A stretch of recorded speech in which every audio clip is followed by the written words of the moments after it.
Bienvenue au rendez-vous tech d'Audiophile du vendredi 31 mai 2024. Comme à toutes les semaines, je profite de ce moment pour vous partager les actualités technologiques et parfois scientifiques que j'ai vues passer depuis notre dernier rendez-vous. Mais moi, j'espère que vous avez eu une belle semaine. Moi, qu'est-ce que j'ai fait? J'ai continué mon exploration du cloud gaming, de jouer dans les nuages avec le fameux NVIDIA GeForce Now. Ça va très bien. La seule chose que je trouve déplorable un petit peu, c'est si vous jouez à des jeux, vous avez besoin du microphone. Ça fonctionne. Le problème, c'est que la qualité sonore du microphone n'est pas très, très bonne. Je ne sais pas si c'est ma vitesse Internet. Pourtant, je ne sais pas. Pour le download du son, si vous jouez à un jeu sans microphone, il n'y a aucun problème. C'est sûr que si vous avez une baisse au niveau de votre vitesse Internet, là, c'est sûr que là, ça va avoir un impact sur l'affichage aussi de votre jeu. Mais en tout cas, je continue mon petit bonhomme de chemin pour essayer essayer d'évaluer si ça vaut la peine. Hey, on continue. Ben oui, on va continuer. Commence ça tout de suite avec la première actualité. Bon épisode!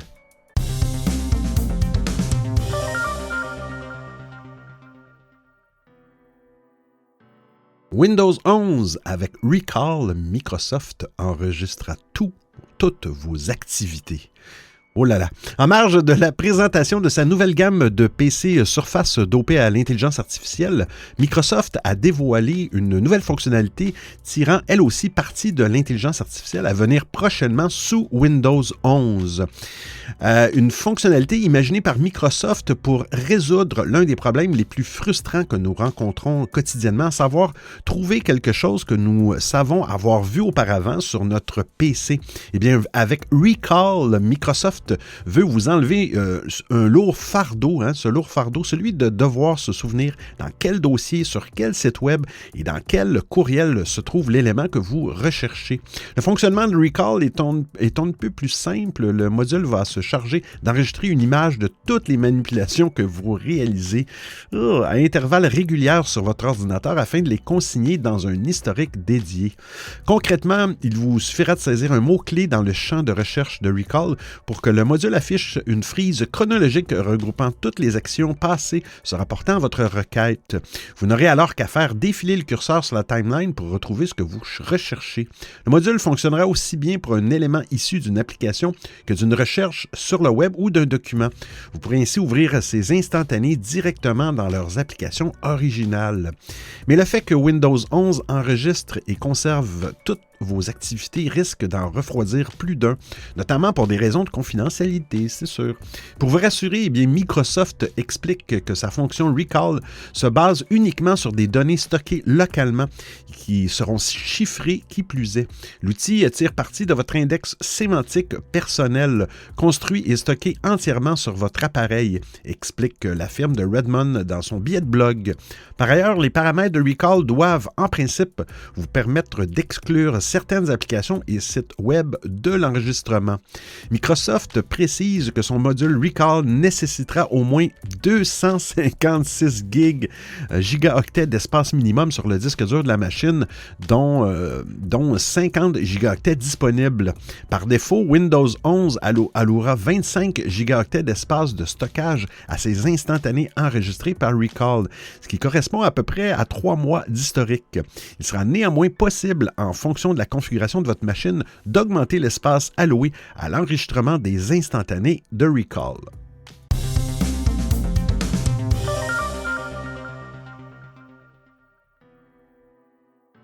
Nouveau processeur, nouveau Windows 11, les PC entrent dans une nouvelle ère.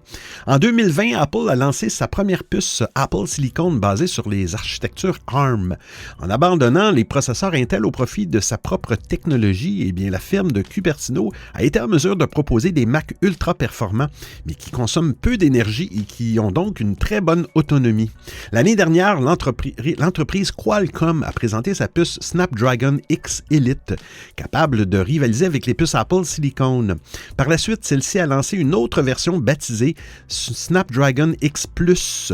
Et Microsoft a finalement présenté ses premiers PC utilisant ses processeurs de Qualcomm, les nouveaux Surface Pro et Surface Laptop. Ces deux produits appartiennent à une toute nouvelle catégorie d'ordinateurs que Microsoft appelle les PC Copilot Plus. Et selon la firme de Redmond, lancée avec les processeurs Snapdragon X Elite et Snapdragon X Plus, les PC Copilot Plus sont conçus pour offrir des temps de traitement et de réponse optimaux. Ils sont plus rapides que le dernier MacBook Air. En bas de page, Microsoft précise que celui-ci a utilisé le test Multi-Threaded Cinebench ou Cinebench 2024 pour comparer une surface laptop utilisant la puce Snapdragon X Elite avec un MacBook Air 13 pouces utilisant la puce M3. Et en matière d'autonomie, Microsoft affirme également que ces nouveaux PC peuvent tenir toute une journée. Le nouveau Surface Laptop, par exemple, aurait une autonomie suffisante pour 20 heures de lecture vidéo. La bonne nouvelle, c'est que les ordinateurs Copilot Plus arrivent chez d'autres marques. Par exemple, Asus et HP viennent également d'annoncer l'arrivée de leur premier PC Copilot Plus qui utilise les nouveaux processeurs de Qualcomm. En ce qui concerne les processeurs, Microsoft indique que des ordinateurs Copilot Plus avec des processeurs Intel et AMD arriveront plus tard cette année. En plus d'utiliser une toute nouvelle catégorie de processeurs, les nouveaux PC utilisent aussi une version de Windows 11 qui a été spécialement adaptée par Microsoft. D'après les explications d'Android Authority, Microsoft a doté Windows 11 d'un nouveau kernel et d'un nouveau compilateur pour optimiser son système d'exploitation pour les architectures ARM. Et pour permettre aux applications x86 et x64 de fonctionner correctement sur les machines Copilot Plus, Windows 11 est également doté d'un nouvel émulateur baptisé Prism. Outre le fait que ces nouveaux PC Copilot Plus peuvent rivaliser avec les performances des Mac, ceux-ci ont également été optimisés pour l'intelligence artificielle, bien sûr. En effet, grâce au NPU de la puce Snapdragon, cette nouvelle catégorie de PC est capable de gérer 40 et plus TOPS, qui sont un TOPS, c'est 1 billion d'opérations secondes.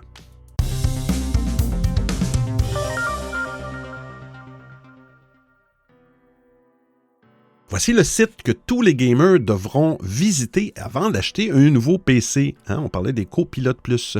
Pour ceux qui recherchent un nouvel ordinateur pensé pour la productivité, mais qui ne souhaitent pas quitter Windows, les nouveaux PC Copilot Plus sont une option intéressante. En revanche, si vous êtes un gamer et vous réfléchirez peut-être à 2 fois avant de passer d'un PC normal avec un processeur Intel ou équivalent vers ces nouveaux PC Copilot Plus avec puce Qualcomm Snapdragon.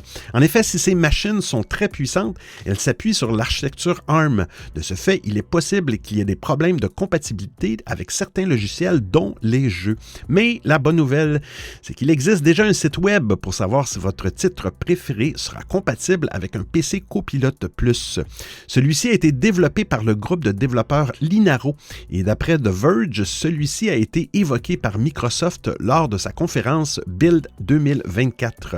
Disponible à l'adresse workonwoa.com, vous irez voir l'article. Le site référence actuellement 1481 jeux vidéo pour PC. Il permet de savoir si ceux-ci peuvent être joués sur les architectures ARM. Celui-ci donne l'une des valeurs suivantes aux jeux inclus dans sa base de données: Perfect, Playable, Runs ou Unplayable. Alors, parfait, c'est jouable, il roule et c'est injouable. Par exemple, si un jeu est perfect, cela signifie qu'il est capable d'être joué avec une résolution 1080p avec un taux de rafraîchissement de 60 fps ou plus, sans aucun problème qui affecte l'expérience de jeu. En revanche, si le site indique que c'est jouable ou playable, eh bien, cela signifie qu'il peut y avoir quelques soucis, mais pas beaucoup. Par ailleurs, chaque titre a une fiche qui permet de savoir dans quelles conditions celui-ci a été testé. Un exemple, le site indique qu'Among Us, un jeu, est jouable, selon un test réalisé en avril 2024. Celui-ci donne aussi la configuration de l'appareil sur lequel le jeu a été testé, la version du système d'exploitation, ainsi que le taux de rafraîchissement auquel il faut s'attendre. À l'instar des Mac, les ordinateurs Copilot Plus ne remplacent pas les vrais PC de gamers. Cependant, si vous vous intéressez à cette nouvelle catégorie de PC et que vous vous demandez si vous pourriez pourrez jouer à certains jeux vidéo sur cette machine, eh bien, ce site web est très pratique. Sinon, il était rappelé que des ordinateurs copilotes plus dotés de processeurs Intel et AMD, comme on en parlait dans la publication précédente, arriveront également sur le marché plus tard.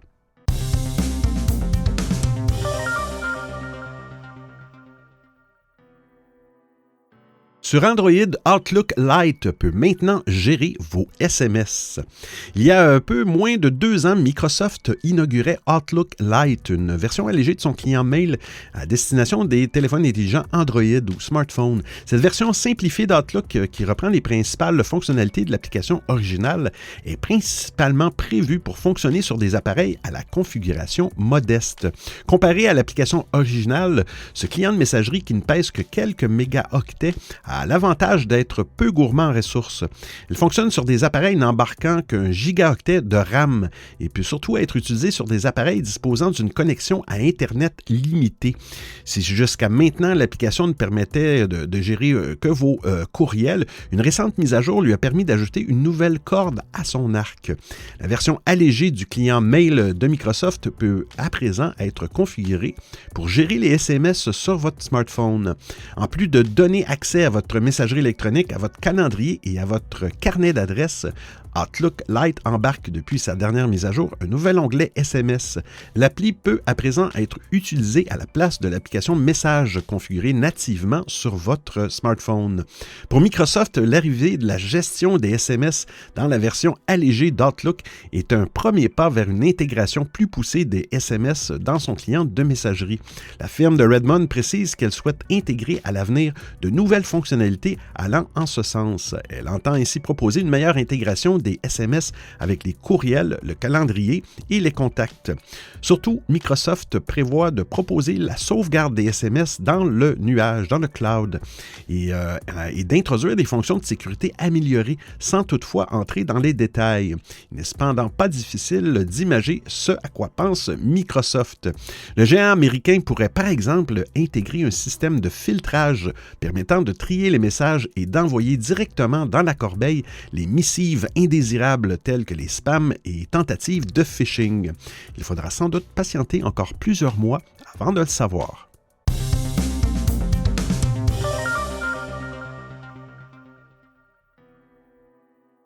5 ans après, Apple veut produire un nouvel iPad mini.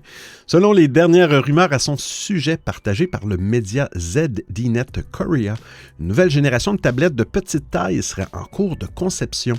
Le média explique que c'est Samsung Display qui devrait s'occuper de la fabrication de l'écran. L'iPad mini pourrait faire son arrivée en 2026, quand même loin. Toujours selon les dires de ZDNet Korea, ce nouvel iPad mini aurait le droit à un tout nouvel écran OLED. De premiers échantillons ont été produits par Samsung au mois d'avril. Ils sont aujourd'hui en cours de vérification du côté de Cupertino. Pour l'heure, seul l'iPad Pro dispose d'un écran OLED. L'arrivée d'une telle technologie sur l'iPad mini serait donc une excellente nouvelle pour les utilisateurs. Il serait néanmoins intéressant de surveiller le prix de vente de cette tablette lors de sa commercialisation. Récemment, Apple a eu la main lourde sur le prix de ses appareils. Le dernier iPad Pro équipé d'une puce M4 est vendu à plus de 1200 € pour le modèle de 13 pouces. Celui de 15 pouces ne commence qu'à 1500 €, un tarif exorbitant même pour des tablettes de cette qualité. Dans son article, ZDNet Korea explique que cette iPad mini OLED ne devrait cependant pas voir le jour avant 2026. Samsung Display n'aurait pas prévu de lancer la production à grande échelle de ces panneaux avant le deuxième trimestre 2025, un timing qui laisse poser une sortie sur le marché au début de l'année 2026. L'iPad mini OLED pourrait ainsi être présenté par Apple lors de sa première conférence de l'année au printemps. Cette dernière est historiquement réservée aux produits Apple un peu moins populaires. Une case que coche parfaitement l'iPad mini. Il se pourrait néanmoins que le lancement soit avancé de quelques mois. En effet, Apple a déjà déposé plusieurs documents auprès des autorités pour faire certifier le produit et assurer sa commercialisation. Ces pratiques administratives sont généralement la preuve d'un lancement imminent pour le produit concerné.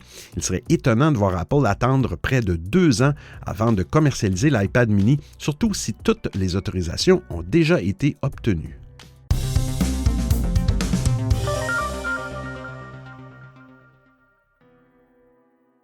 Apple va mettre une technologie révolutionnaire sur le marché.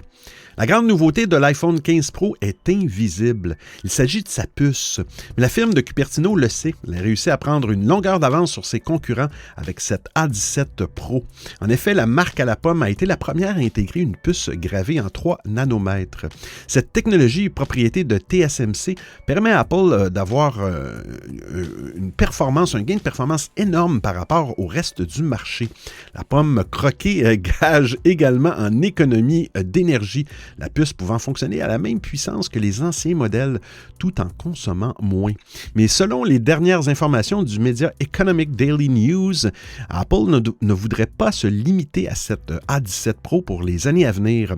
En effet, la marque à la pomme serait déjà en train de discuter et de négocier avec TSMC pour produire des puces encore plus précises avec une gravure en 2 nanomètres. Depuis la sortie de l'A17 Pro en septembre dernier, la réponse des principaux concurrents d'Apple se fait toujours attendre. Du côté de Samsung, le développement d'une première puce en 3 nanomètres serait en cours, mais les informations sont rares à ce sujet, ce qui n'est pas forcément une très bonne nouvelle pour la firme coréenne. Autre grand concurrent d'Apple sur le marché des puces, Qualcomm travaille également sur sa première génération de puces en 3 nanomètres.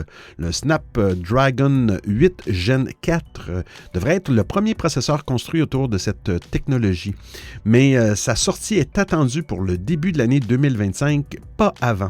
Pour dominer le marché et avoir toujours un coup d'avance sur ses principaux concurrents, Apple a besoin d'un soutien de l'ombre, TSMC. L'entreprise taïwanaise est aujourd'hui la meilleure dans la conception et la fabrication en série de processeurs. Elle travaille pour Apple, mais aussi pour ses concurrents comme Samsung. Récemment, un bug a démontré toute la puissance et la fiabilité de l'entreprise. Les derniers modèles de chez Samsung étaient moins performants que prévu. Après une enquête menée en interne par le constructeur, il s'avère que toutes les puces produites par TSMC n'étaient pas touchées par ce bug, étaient concernées uniquement des puces construites en Corée du Sud par Samsung.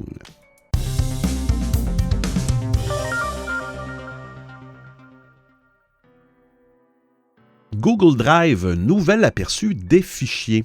Après avoir changé sa page d'accueil, la version web de Google Drive s'enrichit d'une fonctionnalité bien pratique qui vous donne un aperçu des fichiers sans avoir à les ouvrir. C'est le genre de petites fonctionnalités qui, mises bout à bout, font toute la différence. Récemment, Google Drive a optimisé la lecture de vidéos et amélioré l'expérience de recherche sur iOS. Aujourd'hui, le service de stockage de fichiers en ligne de Google ajoute une option que l'on attendait depuis longtemps, et oui, l'aperçu des fichiers. Jusqu'à présent, vous deviez double-cliquer sur un fichier pour le voir ou faire un clic droit et utiliser « Ouvrir avec aperçu ». Si vous souhaitez voir les dernières modifications apportées à un fichier, vous devez également faire un clic droit et choisir « Information sur le fichier Activité ». Tout cela est maintenant de l'histoire ancienne. Et oui, en effet, vous pouvez désormais placer votre curseur sur une icône de fichier dans Google Drive sur le web. Cela aura pour effet d'ouvrir une carte qui affiche le nom de fichier, une vignette en mode paysage, ainsi que le propriétaire du fichier et qui a récemment modifié le fichier et quand a-t-il été modifié pour la dernière fois.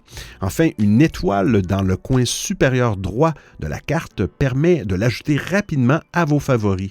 Le déploiement de la fonctionnalité a débuté le jeudi 16 mai. Il devrait se poursuivre jusqu'à la fin du mois. Sont concernés les clients Google Workspace, les abonnés Google Workspace Individual et les utilisateurs disposant de comptes Google personnels.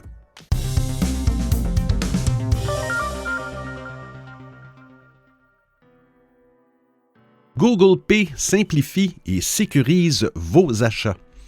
Google Pay assure à ses utilisateurs un moyen a priori sécurisé de régler leurs transactions financières comme le fait Apple Pay. L'application autorise à payer des achats en ligne et en magasin directement avec son téléphone lié au compte Google Pay. La filiale d'Alphabet ne veut pas se reposer sur ses acquis et apporte de nouvelles fonctionnalités à son système de paiement. Google Pay, qui a déjà offert de l'argent à ses utilisateurs, va faciliter l'expérience d'achat de ceux possédant plusieurs cartes tout en accélérant accélérant le processus de paiement. Google Pay accueille 3 nouvelles fonctionnalités censées rendre l'expérience des utilisateurs plus agréable. Un paiement via l'application avec certaines cartes peut donner droit à différents bonus comme des réductions sur les achats liés au voyage ou sur les restaurants. Dès aujourd'hui, les clients American Express et Capital One verront les avantages obtenus en réglant avec leurs différentes cartes. Rassurez-vous, Google envisage d'étendre cette fonctionnalité à d'autres cartes à l'avenir. Sur Chrome et Android, vous pouvez remplir automatiquement vos coordonnées de livraison, de facturation et de paiement pour gagner du temps. Google va encore plus loin en vous autorisant à compléter les informations de votre carte grâce à la méthode de déverrouillage de votre téléphone. Bien sûr, vous pouvez toujours choisir d'ajouter votre code CVC pour que les données restantes soient ajoutées automatiquement. L'autre fonctionnalité déployée sur Google Play est réservée aux États-Unis.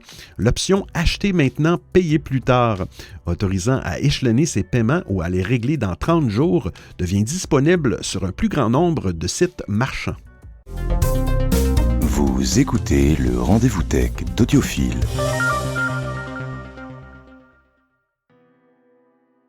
iFixit jette l'éponge. Samsung ne joue pas le jeu de la réparabilité. Dans le communiqué annonçant la nouvelle, la société explique les raisons qui ont mis fin à ce partenariat. Selon les dires d'iFixit, le prix des pièces et des outils de réparation est trop élevé. Il pousse les utilisateurs à se tourner vers de nouveaux smartphones plutôt que de réparer l'ancien. iFixit regrette également que Samsung n'ait pas commercialisé de pièces de rechange officielles depuis la sortie du Galaxy S22 il y a 2 ans. En somme, la vision de la réparabilité de Samsung ne s'accordait pas avec les valeurs d'iFixit. L'entreprise a donc décidé de mettre fin à son partenariat avec le constructeur à compter du mois prochain. Très concrètement, dès le 1er juin prochain, iFixit ne sera plus le distributeur tiers de Samsung. La marque explique que toutes les informations disponibles sur la réparation des smartphones Samsung seront toujours présentes sur le site, mais la marque ne travaillera pas sur de nouveaux manuels à l'avenir. Enfin, les pièces et les outils de réparation seront toujours disponibles sur le site, mais ils ne seront pas conçus par Samsung directement. iFixit précisera dorénavant la provenance de ces pièces ainsi que leur état d'origine ou de seconde main. De son côté, Samsung comprend cette décision, mais la marque veut garder le contrôle sur sa chaîne de réparabilité. Et je les cite, Samsung s'engage à fournir des soins de qualité et accessibles aux appareils à ses clients avec des options flexibles pour répondre à leurs besoins. Le constructeur assure donc qu'il sera toujours possible d'acheter des pièces et des outils de réparation pour les appareils Samsung. Seulement, iFixit a été sorti de l'organigramme. Samsung se dit néanmoins fier du travail accompli ces dernières années sans communiquer davantage sur la suite de ce partenariat. Les constructeurs de smartphones sont contraints ces dernières années par de nouvelles réglementations à adopter des services de réparation. Bien que les avantages économiques et écologiques soient évidents, la réparation des smartphones n'est toujours pas une norme pour le grand public. En plus de Samsung, d'autres marques comme Apple ne font pas tous les efforts du monde pour faciliter la réparation de leurs téléphones. Les modifications classiques, changement d'écran ou de batterie, coûtent souvent plusieurs centaines d'euros. Et si changer l'écran de son iPhone 15 coûte aujourd'hui 323 € sur le site d'Apple, une somme que beaucoup refusent de débourser pour simplement réparer leur téléphone.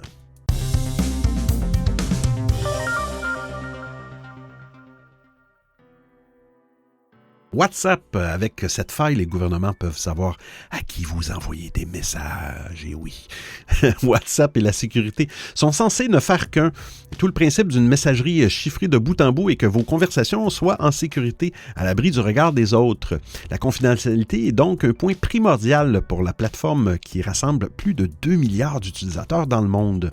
Une enquête menée par The Intercept révèle que malgré un chiffrement performant, les gouvernements peuvent toujours surveiller les utilisateurs de WhatsApp en utilisant des techniques d'analyse du trafic, une faille méconnue des usagers de la messagerie qui peut être utilisée en ce moment dans le cadre du conflit palestino-israélien, par exemple.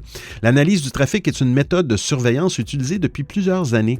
Elle permet aux services de renseignement de déterminer qui communique avec qui et d'identifier à quel groupe appartiennent les utilisateurs. En traçant l'adresse IP des utilisateurs, les agences gouvernementales peuvent potentiellement relier envoyer cette information à leurs fournisseurs de services Internet ou mobile et même déterminer leur localisation si les utilisateurs se trouvent sur le même réseau dans le même pays. Eh bien, c'est évidemment un sujet qui concerne potentiellement tous les inscrits à WhatsApp. Mais dans les faits, ce ne sont pas les citoyens qui risquent le plus. Les employés de Meta révèlent ainsi leur inquiétude que cette technique soit utilisée par l'armée israélienne pour cibler des civils palestiniens dans sa lutte contre le groupe terroriste du Hamas. Pourquoi une référence politique là-dedans? Mais bon, le magazine israélien a récemment expliqué, plus 972, ça c'est le nom du magazine, eh bien, a récemment expliqué que l'armée israélienne utilise un logiciel nommé Lavender. Concrètement, il analyse les données de 2,3 millions d'habitants de la bande de Gaza pour leur attribuer une note de 1 à 100 à chaque individu. Et une note élevée peut désigner une personne comme cible potentielle d'assassinat. Oh là là, une information que l'État d'Israël réfute en déclarant qu'il ne s'agit que d'une simple base de données sans prétention. Meta, de son côté, insiste sur la sécurité de WhatsApp. La société affirme qu'elle n'a trouvé aucune preuve de vulnérabilité dans l'application et qu'elle continue de renforcer ses systèmes pour se protéger contre les menaces futures. Bla, bla, bla, bla. Ces déclarations visent à rassurer les utilisateurs et à protéger la réputation de l'entreprise sur les marchés financiers, ce qui est très important. Il faut tout de même savoir que cette faille est bien présente et que dans des mauvaises mains, elle représente un risque éthique sur la confidentialité si chère au cœur de Meta pour chacun de ses utilisateurs en zone politique tendue.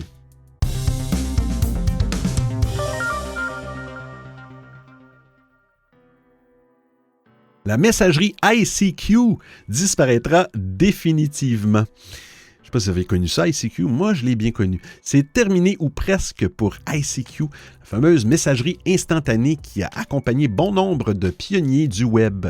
Le logiciel dont l'acronyme est l'homophone de I Seek You, en français « Je te cherche », est en effet né en 1996, bien avant WhatsApp, Signal, Telegram et autres plateformes actuelles. ICQ s'est fait rapidement une place aux côtés de MSN Messenger et AOL Instant Messenger, les poids lourds de la messagerie au début des années 2000.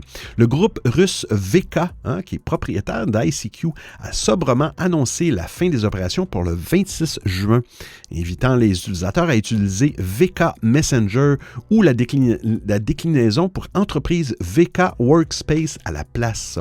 On peut cependant penser que cet appel sera peu suivi d'effet. ICQ n'est plus que l'écho lointain du mastodonte que l'application était il y a 20 ans. La messagerie a été développée par l'entreprise israélienne Mirabilis, devenue propriété du géant américain à l'époque AOL 2 ans plus tard, avant de se fondre dans la galaxie Time Warner en 2000. En 2010, AOL cédait ICQ à Digital Sky, la maison mère de VK à l'origine du service Mail.ru, pour 187 millions de dollars. Depuis, le logiciel vivote loin de sa splendeur passée. Time Warner avait annoncé 100 millions d'utilisateurs en 2001. Les applications iOS et Android ont disparu des boutiques d'Apple et de Google il y a quelques mois. ICQ avait plusieurs particularités, à commencer par sa méthode de connexion entre utilisateurs. Le logiciel attribuait à chacun un numéro à partager. En 2008, la messagerie a fini par donner la possibilité de se connecter avec une adresse électronique. ICQ proposait également un système de chat privé avec destruction des messages. La plateforme fonctionnait certes avec un protocole propriétaire, mais il a été adopté par de nombreux autres services comme Helium, Fire, Trillion ou encore iChat, qui est l'ancêtre de messages d'Apple. L'acquisition par un groupe russe a soulevé des inquiétudes concernant la confidentialité des échanges dans l'application. En 2018, le conseiller Internet de Vladimir Poutine recommandait de passer à ICQ après que la Russie a interdit Telegram, trop protecteur de la vie privée selon le Kremlin.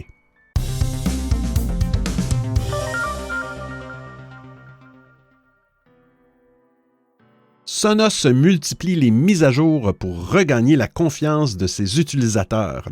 Il n'est jamais facile de changer ses petites habitudes, mais Sonos est certainement allé trop loin avec la nouvelle version de son application mobile. Non seulement l'interface a été remodelée, mais de nombreuses fonctions ont été oubliées dans la transition, d'où la colère de nombreux clients.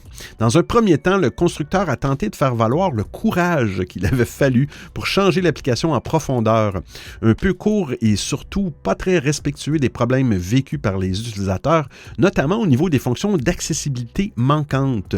Sonos a essayé de faire amende honorable en admettant, eh bien oui, que ce changement avait été dicté par le lancement du nouveau casque Sonos Ace. Depuis cet épisode désastreux, l'acrimonie des utilisateurs envers Sonos n'est pas retombée. Il est probable que l'image de marque du constructeur soit entachée pour un moment. Néanmoins, il faut reconnaître que l'entreprise multiplie les mises à jour. Celle du 14 mai restaure ainsi des fonctions de base comme les alarmes, mais pas encore le snooze pour reporter une alarme de quelques minutes. Et le bon fonctionnement du lecteur d'écran VoiceOver sur iOS. L'application a reçu récemment une autre mise à jour qui prend en charge l'enceinte Sonos Roam 2, améliore un peu plus VoiceOver et la fonction d'accessibilité TalkBack pour les utilisateurs malvoyants, ainsi que l'accès à la bibliothèque musicale en local. Sonos explique aussi avoir entendu les retours et promet d'accélérer la cadence des mises à jour pour remettre l'application au niveau.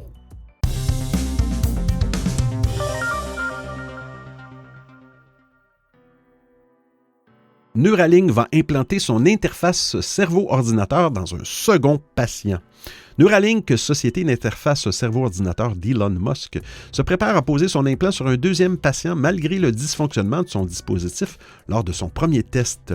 L'implant de Nolan Arbaugh, on en avait parlé, je pense la semaine passée, a toutefois subi une anomalie quelques semaines plus tard, l'entreprise assurant qu'elle ne présentait aucun danger pour le patient.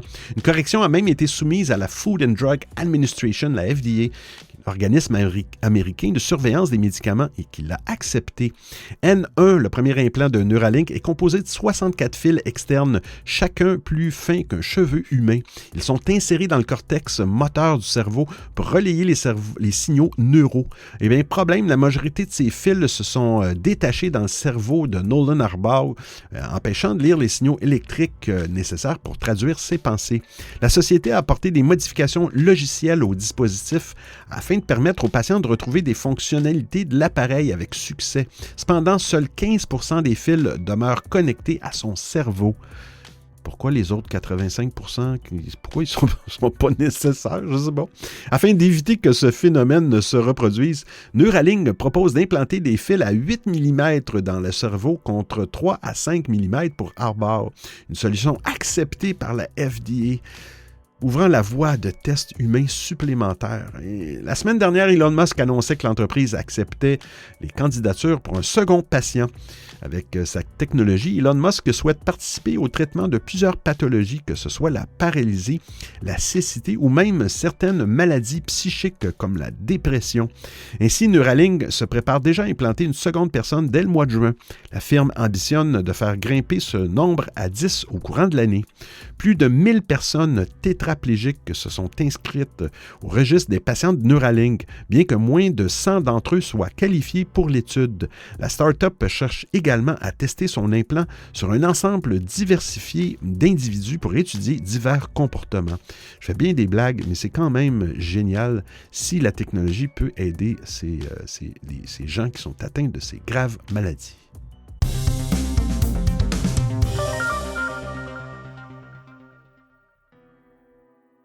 Starlink teste avec succès un appel vidéo. D'ici la fin de l'année, les clients de l'opérateur américain T-Mobile devraient être en mesure d'envoyer des messages textes par satellite depuis n'importe quel smartphone 4G. Starlink est en pleine préparation du lancement de cette nouvelle fonction qui s'étendra aux données ainsi qu'aux appels voix en 2025 et peut-être aussi aux appels vidéo d'après la démonstration partagée par l'entreprise. Les satellites Direxcel de Starlink ont commencé à se déployer en orbite. Ils étaient 6 en janvier. Depuis la semaine dernière, eh bien, on en dénombre 38. Et oui, 38 autres satellites dans l'espace. Ces antennes cellulaires de l'espace vont permettre à n'importe quel téléphone Android ou iOS, sans modification matérielle, pour peu qu'il soit 4G, d'envoyer des messages textes dans les zones privées de couverture réseau. Dans un deuxième temps, en 2025, la filiale de SpaceX prévoit d'activer l'accès aux données et aux appels audio. Les appels vidéo n'ont pas été annoncés, mais nul doute qu'une fois l'accès aux données activé, il sera possible de passer des coups de fil en vidéo. Starlink a déjà d'ailleurs posté une démonstration confirmant le bon fonctionnement de sa technologie pour ce type d'appel. Il y a un exemple, il y a une vidéo dans l'article. On y voit des employés de Starlink tester un appel vidéo, probablement à côté des bureaux de l'entreprise à Redmond, Washington. Un d'entre eux a connecté son smartphone non modifié, assure la société, au satellite et a pu lancer un coup de fil et discuter en vidéo avec un collègue branché à un réseau cellulaire classique.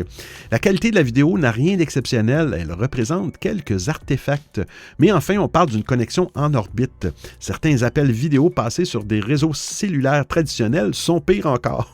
En mars, un autre test avait montré que Starlink pouvait fournir un débit de téléchargement de 17 mégabits par seconde sur un smartphone Android standard. Une fois que Starlink aura franchi les derniers obstacles administratifs et réglementaires aux États-Unis, l'entreprise pourra activer son service de téléphonie par satellite pour les opérateurs partenaires.